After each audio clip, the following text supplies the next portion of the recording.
Hi, everyone. Dr. B here again. Thanks for joining us for another episode of Ask the Dentist.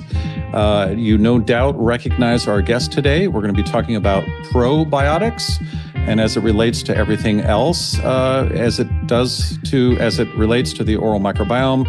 We're going to talk about prebiotics and when to take probiotics. And Dr. David Lin, who has a PhD, CSO, Chief Scientific Officer at Bristles, currently the best, highest resolution, and most useful oral microbiome test available on the market, is with us today. And again, I'm always very, very excited to be able to have an hour of his time because I always learn so much, whether it's on camera or off camera. Welcome back, David. It's great to see you. Thank you for joining us. Thank you so much for having me. It's always a pleasure.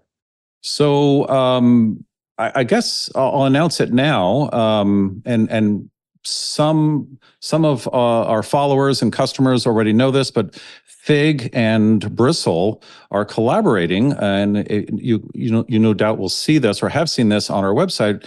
FYGG, our toothpaste company, is selling Bristle, the probiotic. And I'll explain a little bit more about why we're doing that, but we're very excited to be able to sell this product.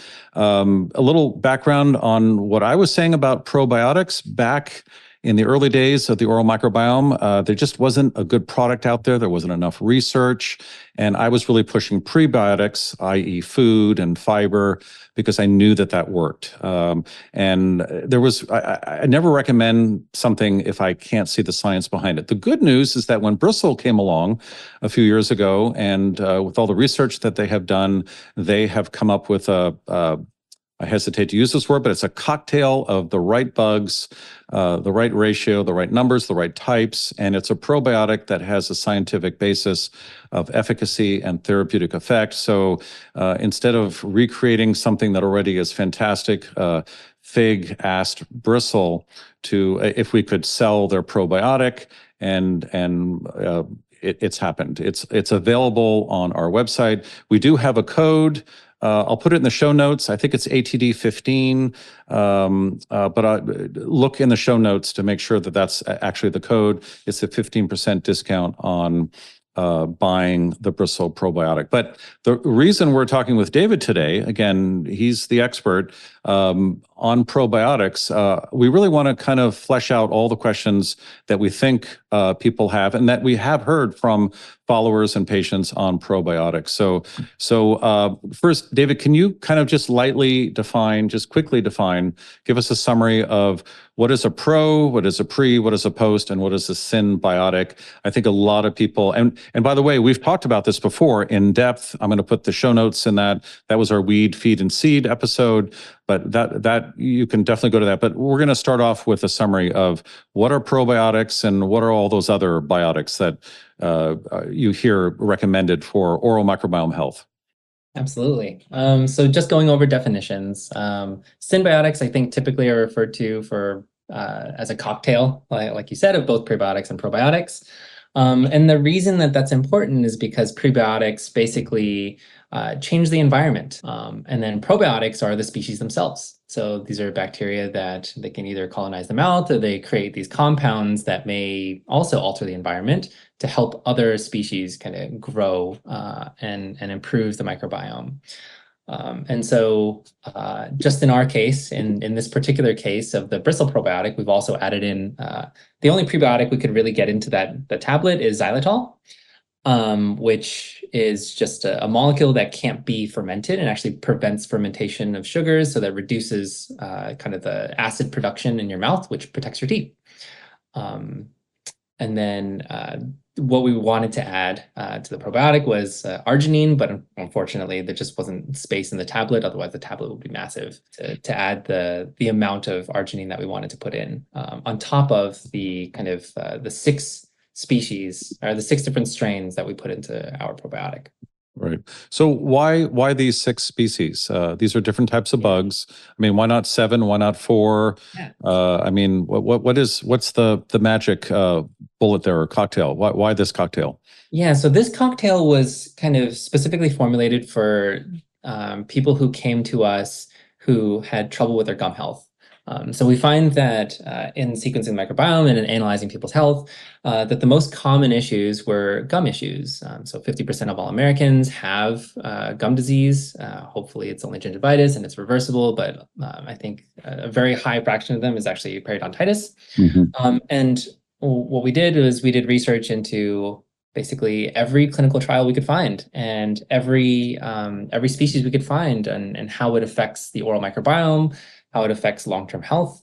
And we landed on these 6 being the most beneficial at the time. And so those are 3 different lactobacillus species. That's Plantarum, Salivarius, and Reuteri. There's one bifidobacterium in there that is typically also thought of as a gut probiotic, but it also happens to affect the mouth. And then there's 2 different strains of Streptococcus salivarius, which are K12 and M18. And those are also very well studied for their effects on species that cause periodontitis. And the reason that we stopped at 6 is because we couldn't find any more compelling evidence of other species. They haven't been cultured yet. Or they just haven't been studied yet. And so I think that's part of the roadmap of Bristle also is because we have tons of data on what the most beneficial species are in the oral microbiome is to see if you can encapsulate them now and put them in a probiotic and really boost those species in the mouth. Right. I think most of our viewers, patients, they understand that you can feed bacteria. And if you feed a living organism the right food, a healthy food, it's going to do well. But I think adding bacteria, that would be the probiotic, so that was the prebiotic feeding.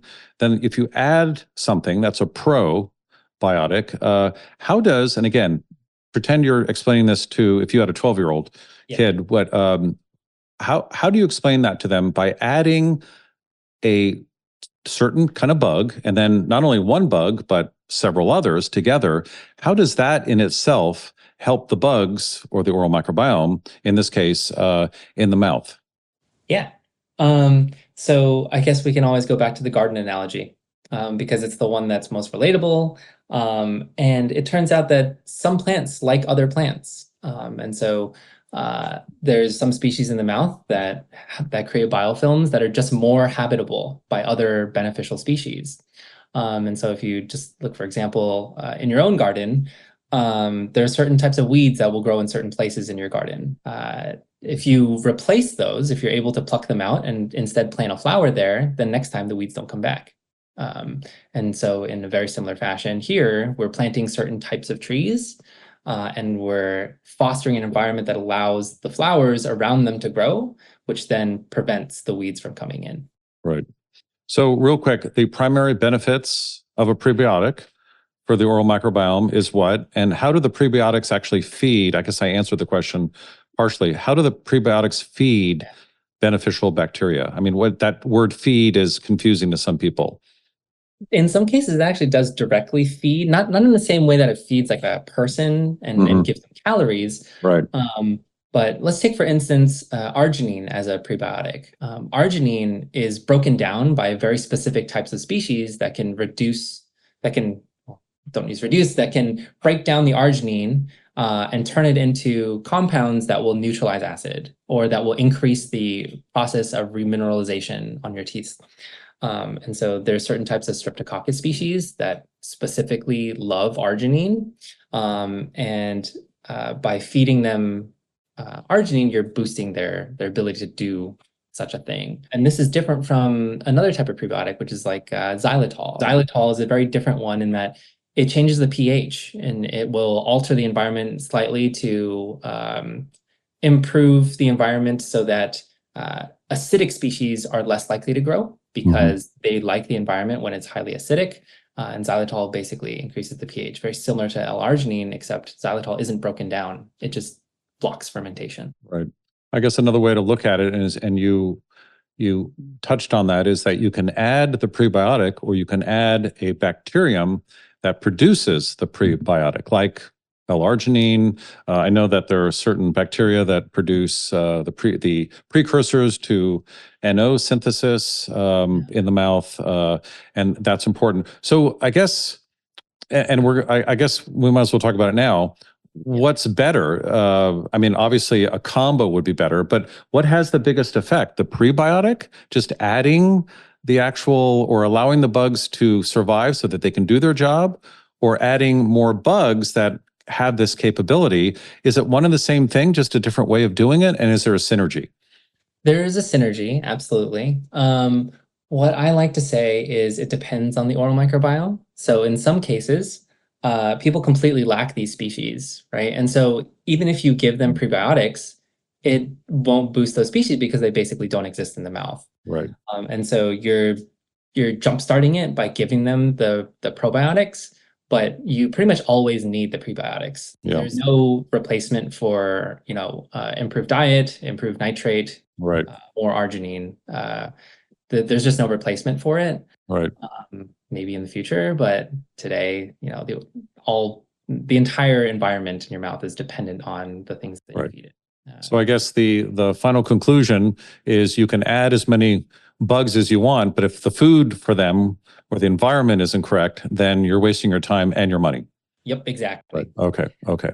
Again, I'm just trying to keep this real simple. I think people understand that it's a very complex kind of formula of many things have to happen just right, and it's kind of like building. I mean, the garden analogy is great. It's like building a city. A city can be very dysfunctional. There can be a lot of crime and disease and poor sanitation, whatever, pollution, overcrowding, or it can be a very open parks and children can get out and breathe fresh air, and so it's all about environment, and it's really up to the host, that would be us, the user, to augment this, to promote it.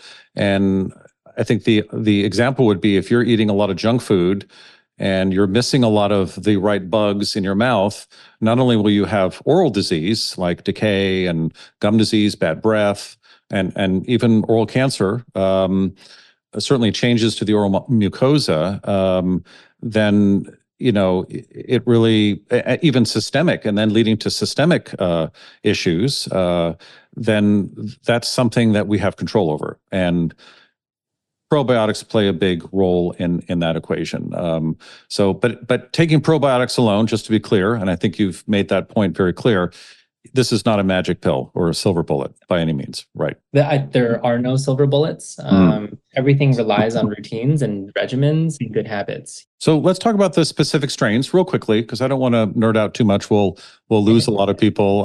What are the specific strains, and have we captured all of that information? I mean, do we know? And you alluded to that issue earlier, but what's the state of knowledge now on the strains that are good by adding them?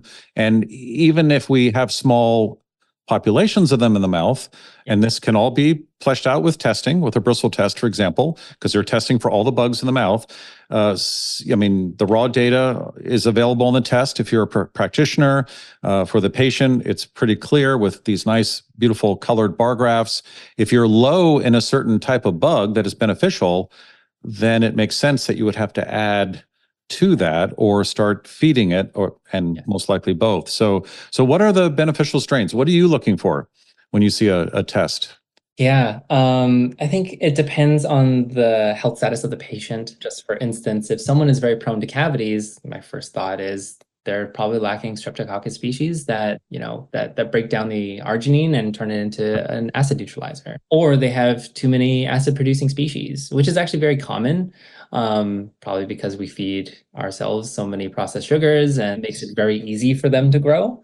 And so I guess let's say if someone has very high tooth sensitivity, then the first thing I look for is, are you missing Streptococcus species? So there are so many studies now, decades of research now has shown that biofilms that incorporate Streptococcus gordonii, sanguis, these are very good at increasing the pH locally on the surface of a tooth. But if you don't have them, then you're creating an environment that allows for other things to colonize and potentially cause harm. So in those cases, that's what you're missing. In the case of someone who has gum disease and chronic gum disease where they have been unable to resolve it, even though they've gone to the dentist and get an SRP quarterly, maybe you're missing things like Veillonella species or Haemophilus species that usually occupy the same kind of niche as the species that cause periodontitis. These are typically either microaerophiles or species that don't like oxygen because they're really good at growing at the gum line. And those ones typically, they'll be much lower in the people who have chronic gum disease. And what I'm hoping in the future is that we have very specific ways of boosting those outside of increasing nitrate or increasing xylitol or using specific mouth rinses by directly maybe adding them as a probiotic. We're not there today, but hopefully in the near future. Soon, yeah. That reminds me of a case study that Bristle presented, and I call it the S&M bug because it's a pretty brutal, punishing bug. But you just mentioned that by adding one thing to the patient's diet, you were able to solve a big problem that years of periodontal therapy, scraping, SRP, scraping, root planing, all sorts of other therapy, even surgery, did not really help. And just real quickly, give us a rundown on that. That's a perfect example. Oh yeah, this is such a fascinating case. And one of the first people to take a Bristol test, a commercial Bristol test, we found that this person had a lot of serratia marcescens in their mouth, unbelievable amount. Something that we had never seen, and I thought it was contamination. I thought it was fake. I thought it was nothing, and I ran the test like 1,000 times, and I was like, "What's going on?" And then we had to do a lot of research into what was happening, and it turns out that this person had no diversity. 90-something% of their microbiome was this one species, and it was manifesting as kind of these, he called them water blisters, and nobody had picked it up on any of the other tests because the other tests used qPCR, and everyone was like, "No, you look totally normal." We knew it was bacterial, and so they are a very organized person, and they took it upon themselves to do a mouth rinse 3 times a day on top of taking a probiotic that we recommended. So they were using the probiotic with Lactobacillus reuteri, and they added on a 3 times daily xylitol rinse, and eventually the bug went away. Eventually, meaning what? It was pretty quick, actually, in terms of periodontal timescapes. So, within a few months, that symptoms had gone away. But it's interesting because the bacteria remained actually for like another few months. So they were testing quarterly. Within like 3 months, they noticed there was a significant improvement. And then using the probiotic, I think, actually helped to remove any species that were lingering around. And we don't exactly know where the reservoir came from or how it was introduced. We think it's because there's either fecal oral contamination or your toothbrush is contaminated because it sits in the bathroom, or it's because of a mouth guard. We don't really know. Yeah, it's important to keep any device you wear at night for 6-7 hours. You really need to clean properly. Yeah, I mean, that's a perfect example of why testing saves the day. But it also, I mean, I get a lot of questions from patients, and they want an absolute kind of like, okay, if I have this bug, I'm good. If I have this bug, I'm bad. I just want to get rid of it.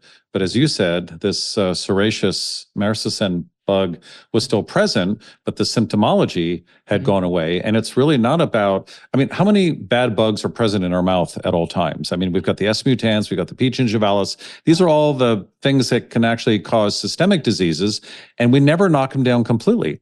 But if we have the right ratio, or it's that diversity, I guess, of bugs, then everyone's happy. And even so, there really are no bad or good bugs, right? It's really about the current conditions. Yeah, it is really just about the community. Yeah. So like you said, it's not about completely getting rid of things, because even low levels of inflammatory bacteria are really important to maintaining your health. So maintaining low levels of these inflammatory species actually help to keep your immune system in check. They can help create antibodies, certain types of antimicrobial molecules that actually help to knock down the other ones. Exactly. I always tell patients, you're never going to get rid of inflammation in the mouth completely. It's the front line. It's a hot spot, and inflammation will always it's normal to extent. Now, if it's chronic and it's overdone, or it becomes an autoimmune, it kind of has an autoimmune look to it, then of course that cytokine response, then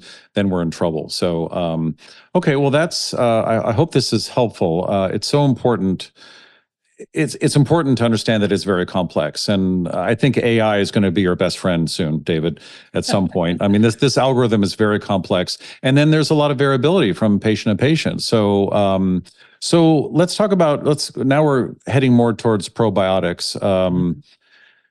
Okay, so before we do that, any last bits on how pre and probiotics work well together? We've touched on a lot, but can you add anything else? Is there anything else we've missed? I think we didn't talk too much about nitrate. Let's do that. Perfect. So nitrate is a really important prebiotic. Mhm. It's kind of essential for human health. There's a few studies now that show that adding nitrate to specific environments that have types of biofilms in them can modulate them. And so that really leads to kind of the hypothesis that maybe nitrate does a lot more than just help to produce nitric oxide, which regulates blood pressure, but it also regulates what the bacteria do. And some of the bacteria in your mouth also produce nitric oxide. And so there's this very complex kind of interaction between your diet, the biofilms, your immune system, and your own cardiovascular system. To untangle that would be very complicated. Just know that, adding nitrate to your diet, hugely beneficial. It is, and it's you can get it by eating beets and sauerkraut and other foods. It's simple. It's very readily available. But here's the bad news: is if you don't have the right bacteria, mostly on the back of your tongue, then you're not going to be able to convert that nitrate into a nitrite, and then therefore that elixir of youth, that nitric oxide, the nitric oxide gas, which doesn't last very long. We have to keep making it for it to be helping us lowering our blood pressure. And then on top of that, you may have the bugs, but you're knocking them down continuously with something that is stripping the tongue of that important biofilm layer of bacteria that produce the nitric oxide. And most mouthwashes in the market do that. And that's why we have studies that show the relationship between elevated blood pressure within days of using these mouthwashes. So again, it's this complicated relationship. You got to have the right conditions. You got to be able to feed the bacteria. What if the bacteria are not there? Then you add them with a probiotic. So let's finish with that on the NO subject. Let's say you're eating well, but you're not, and you're testing. There are strips out there that you can test. They're not 100% accurate, but they are.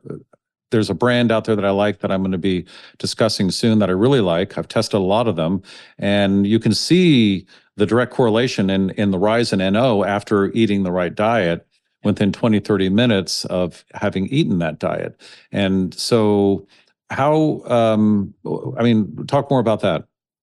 Yeah, so those test strips will tell you kind of immediately whether or not the nitrate was reduced. What we're hoping to bring with testing is to tell you what the total capacity is for your microbiome to reduce nitrate. Because, of course, if you eat nitrate, a few minutes later, you're going to have some increased levels of nitrate and nitric oxide. But these are all kind of relative. So what you really want to know is, how do you compare to everyone else? Is this normal? Is your level of nitric oxide normal? Or do you really need something to modulate that? And this is especially true for people with underlying periodontal disease, because they have more endothelial disruption. They typically are at higher risk for cardiovascular disease for a number of different reasons. And one of them is because of the reduction in nitric oxide. And so there's a kind of a complicated system there too, but basically the test can tell you what is the total capacity of the bacteria in your mouth to reduce nitrate to nitric oxide, while a strip will tell you immediately whether or not the nitrate you ate actually was reduced. Right. Is there, a real quick question, a little bit off topic, but is there a relationship between, and I love this about the Bristles test, and I know a lot of users love it, you have a bad breath score. In the Bristles test, halitosis score, and people that have a high halitosis score, what would their NO score be? Is there an indirect correlation there, or? There are so many different forms of halitosis that it really depends on the type of halitosis. So just for instance, some people have halitosis because they have very high Enterobacteriaceae, bacteria that are typically introduced by fecal oral contamination, similar to the Serratia story. But they may have Enterobacter or E. coli, something like that. And these create these kind of foul-smelling chemicals like cadaverin, and they can also reduce nitrate. It's these Enterobacteriaceae actually just reduce nitrate too. It's very hard for us to dissociate. Are these bugs like helping the body by helping to reduce nitrates, or are they just, are they actually really bad for you because they're causing bad breath, and there's this kind of symptom of that happening. And that we do know. We know that if you have bad breath, halitosis, and you reach for that bottle of disinfecting mouthwash, your NO scores, whether you know it or not, or your NO production will drop drastically. Yeah, yeah. Interesting. Yeah, again, I love the complexity of it. And it's fascinating how the human body works. And the oral microbiome is a perfect example of that. Are there any potential risks or drawbacks to taking too many probiotics? Again, we talked a little bit about that. You can add a lot of probiotics and be wasting your time if the pre is not there, the diet, the environment. But is there a toxic level of, I mean, a lot of people ask that. They think it's like a drug or a pharmacological agent, and it really isn't. Explain that a little bit more. Yeah. So the probiotics can only take up the amount of space that's there. And what happens to the rest of it is it just won't colonize. You swallow 100 billion bacteria every day. Most of them never end up in the gut. They actually, most probiotics that you take don't survive the gut lining, but something will get through. And the probiotics that we introduce really don't have much of other systemic effects. If anything, that they're also beneficial in the gut. Except in some cases, perhaps there have been some studies where Streptococcus salivarius in the gut may actually be kind of harmful, but I think there hasn't been much follow-up to that. And I would find it extremely difficult to believe that, because Streptococcus is an aerobic species. So basically, you should take it at a regular routine. We typically say take it once a day unless your symptoms are very bad and you're trying to solve something. There's diminishing returns for taking a lot of probiotics. Prebiotics, very similar. Like, you should eat correctly, right? You shouldn't try to eat like only foods with nitrate. Like, I'm not just going to eat only leafy greens. Everything in moderation. It's typically what I say. And you spent a lot of your career on the gut microbiome.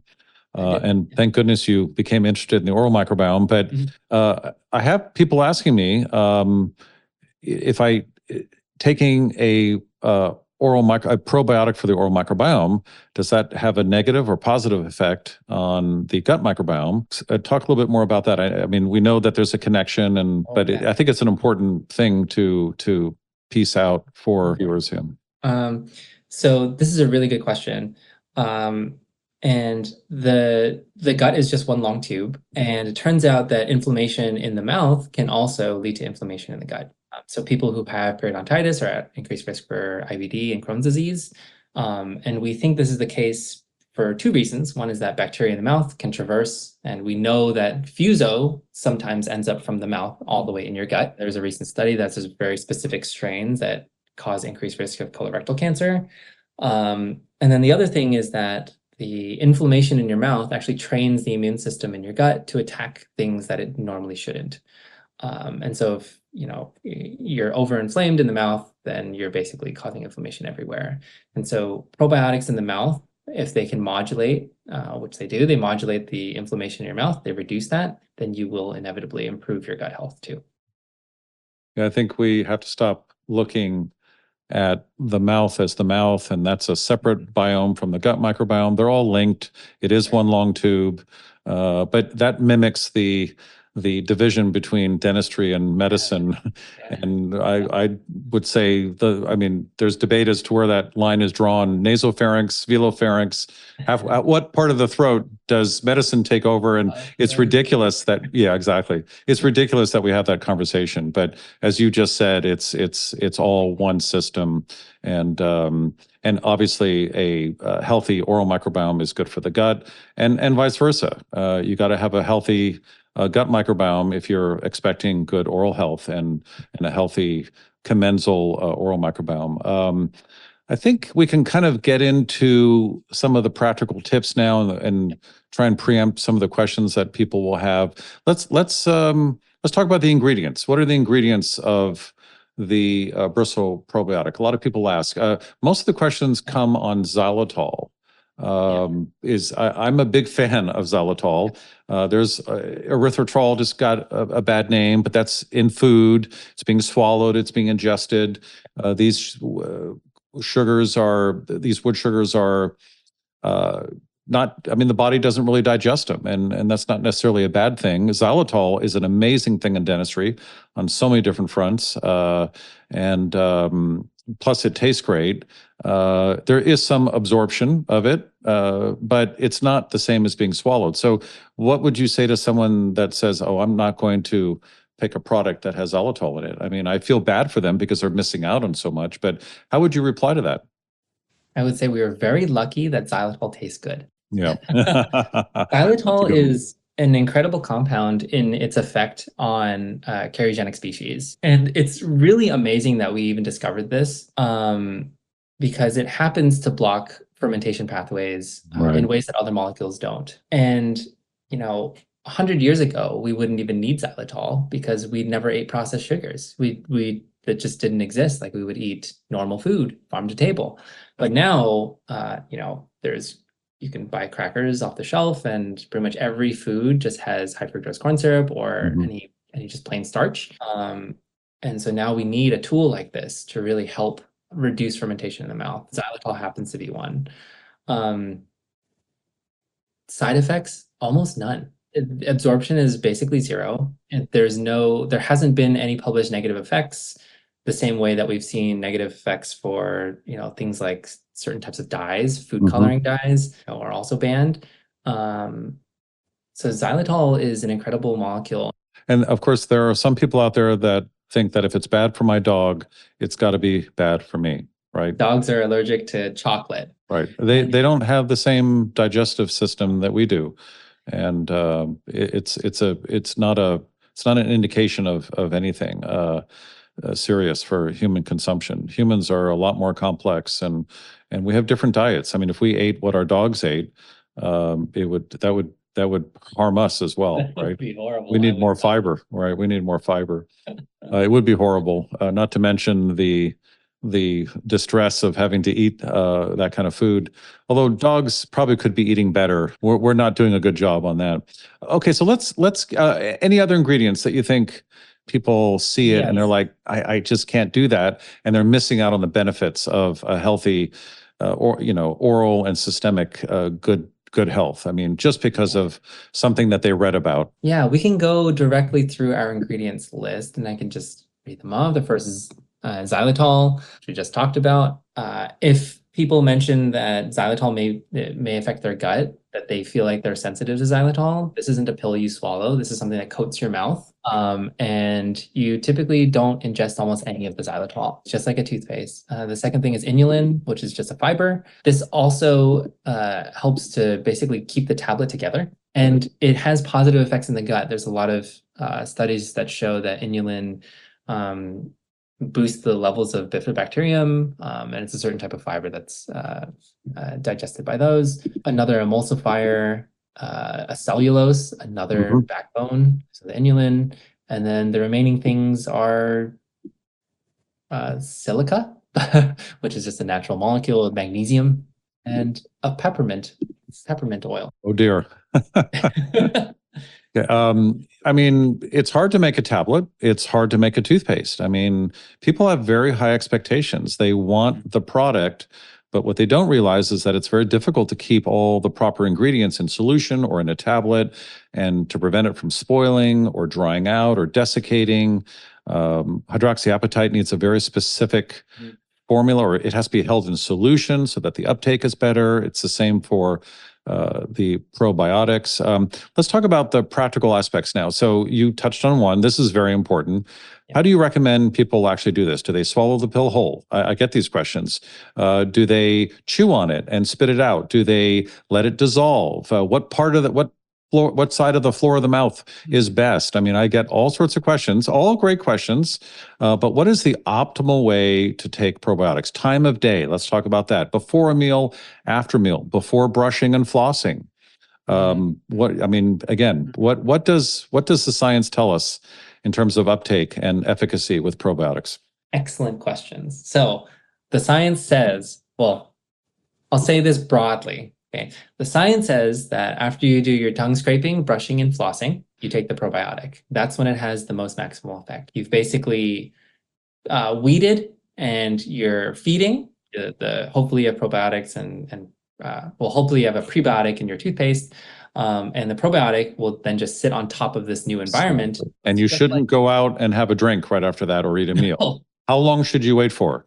This is great. We advocate for 30 minutes. Okay. We say 30 minutes. We know it's hard to stand by all the time, but if you can wait 10 even, great. And then you've done your mouth a service. And so always do it after those types of routines. So you dissolve it in your mouth. This is after your mouth, the biofilm has been thinned. Yep. There's access to the teeth. The biofilm is as healthy as it can be. How about time of day? You could argue that the biofilm in the morning, especially if you're a mouth breather, it may be off a little bit unless you brush and floss. Is there any synergy between, or are there any oral care products that would take down or prevent the probiotic from working? There are a lot of terrible things in toothpaste and mouthwash. Well, definitely don't use a mouthwash. Let's see. Yeah, there are detergents that are in a lot of toothpaste. The one we usually recommend is Boca right now, and now we're recommending FYGG. So that, I think, answers that question. Just don't use the mouthwash. Timing is very important. It's also important, flossing before you use a remineralizing agent. The other way around, you're just going to miss certain spots. And I think the probiotic should be last. Do all the hard work first, and your reward is a little mint that you can just dissolve in your mouth and freshen your breath with. It doesn't really freshen your breath in the sense like mouthwash does, but it does freshen your breath because it's helping the bacteria give you that normal commensal oral microbiome smell. We can talk about that for hours, but that's the easy way to remember it. And then after that, don't go out and have some wine and cheese. Don't have a soda. Leave it alone. Keep your mouth closed. Let that saliva settle in. Don't go out for a long jog right afterwards. You're going to dry out your mouth. So just rest. Maybe do some work, read a book, maybe get ready for work. And that is the optimal time. Once, twice a day, time of day, any considerations there? Yeah. So, frequency, I would say if you're trying to maintain your oral health, you can do once a day. If you're trying to tackle an issue, twice a day, once in the morning and then once in the evening, both times after the oral health routine. And there's probably diminishing returns after that. Some people brush 3 times a day. I probably wouldn't take a probiotic 3 times a day. You would expect it to coat your mouth and exert its effect over a long period of time.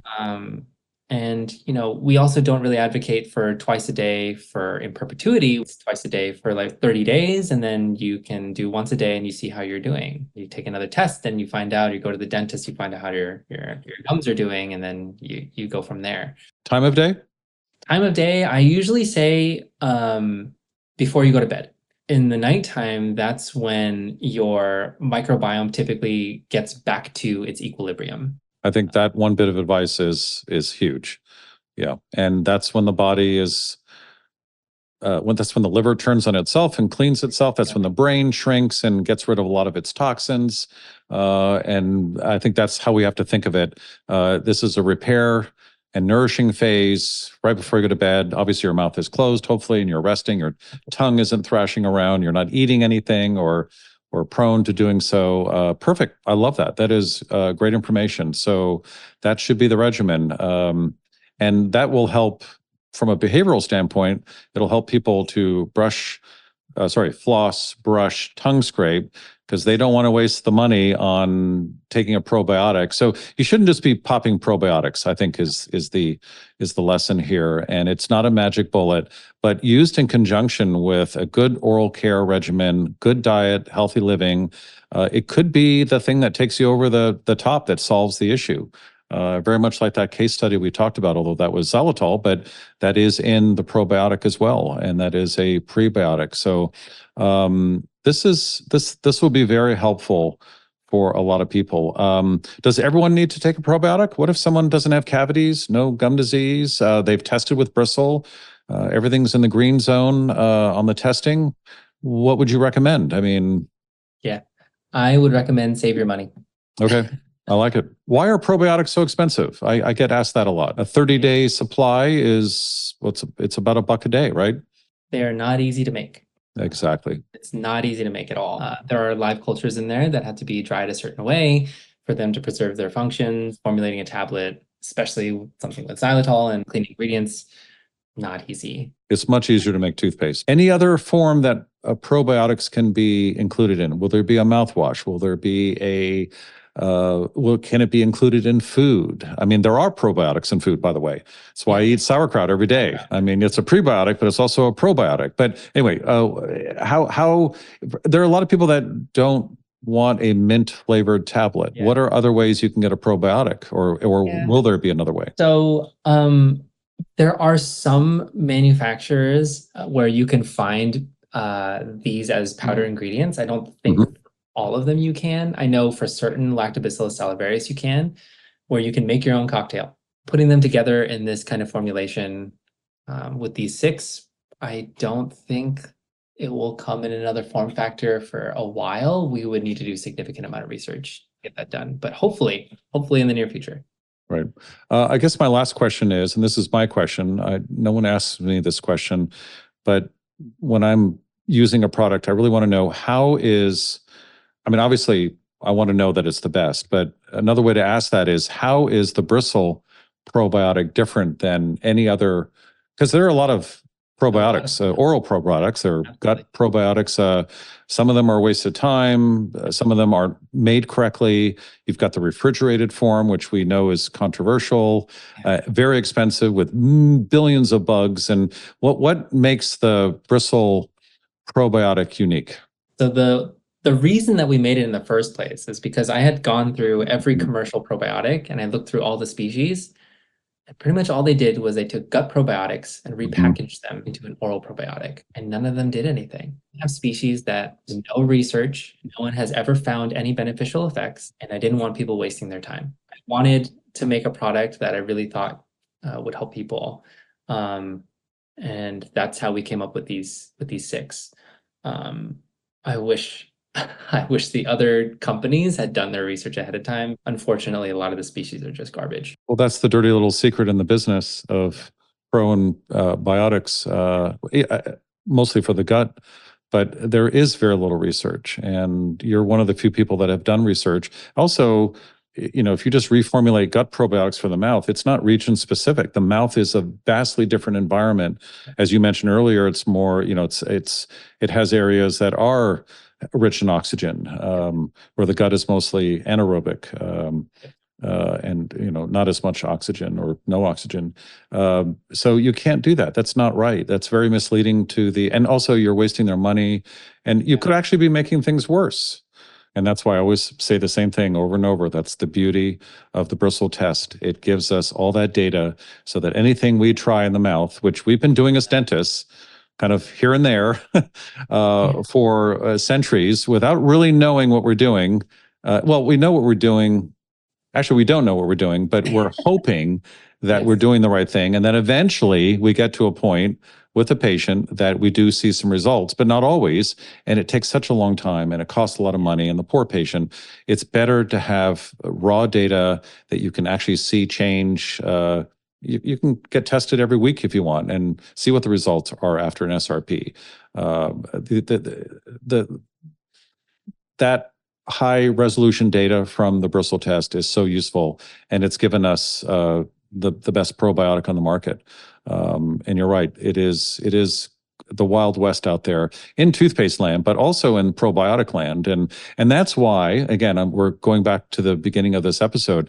That's why I never really recommended probiotics until your product came along, because I just didn't, again, I have to see a study, several studies. It has to be a good study. Then I have to try it myself. I have to try it on my patients before I can say anything and promote it. And I couldn't do that until the Bristol test came along, and then, of course, the product, the probiotic. So again, thank you for making that product. If it wasn't for you, we wouldn't have this product. So I'm very excited about the collaboration between FYGG. FYGG is very science-based, very evidence-based. We have a lot of clinical trial studies already currently. We haven't shared all of them yet. Again, it's a very difficult business to be in. Everyone's kind of watching each other and saying bad things about the other brand, which I find very interesting. We've tested other brands. We've got another clinical trial study going on with our toothpaste. I know some other brands that have done well. I'm just not going to talk about it because people get really bent out of shape. It's a very litigious area as well, which is amazing. And again, it's just toothpaste, and you just want to make sure you're using the right toothpaste. The majority of toothpaste out there and the majority of probiotics out there, I would say the 99% of it, maybe a little bit less than toothpaste, maybe 97% in toothpaste is absolute junk and can actually do harm and can cost you a lot of money and waste your time and give you a false sense of security. Yeah. That's not good, right? Yep. Right. Horrible. So anyway, very excited to have this in our store. Again, Bristle Probiotic is available on your website, on the Bristle website. It is also available on the FYGG website. I'm very happy about this collaboration. When I first reached out to your team, I wasn't sure what the response would be, and we're finally here. And it's going to really help a lot of people by getting it out there. And when people are buying a healthy toothpaste, then they have access to, I think, what is the best probiotic out there. All of that is just wonderful, and we now know how to use it, when to use it, and where to buy it. So thank you, David, for your time. We'll talk soon, and have a great week. Thank you. Really appreciate it.